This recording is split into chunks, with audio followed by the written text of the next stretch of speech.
कुंभमेळ्याच्या पार्श्वभूमीवर इगतपुरी तालुक्यामधील श्री क्षेत्र कपिलधारा तीर्थ या ठिकाणी प्रशासकीय पातळीवर जय्यत तयारी सुरू झाली आहे.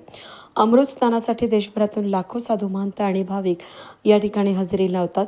या पार्श्वभूमीवर जिल्हाधिकारी आयुष प्रसाद, पोलीस अधीक्षक डॉक्टर डी. स्वामी यांच्यासह अधिकाऱ्यांनी संयुक्तपणे कपिलधारा तीर्थ, साकूर परिसर आणि घोटी परिसराची लालपरीनं प्रवास करून पाहणी केली.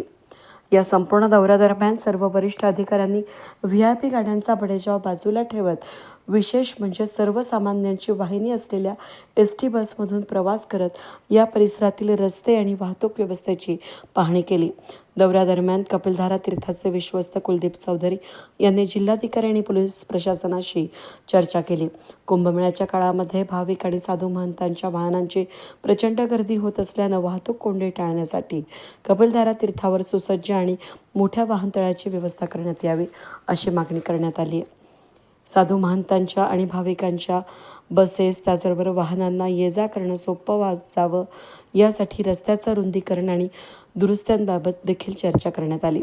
पोलीस अधीक्षक डॉक्टर स्वामी यांनी गर्दीचं नियंत्रण आणि सुरक्षेच्या दृष्टीनं साकूर आणि घोटी परिसरातील संवेदनशील जागांची पाहणी केली.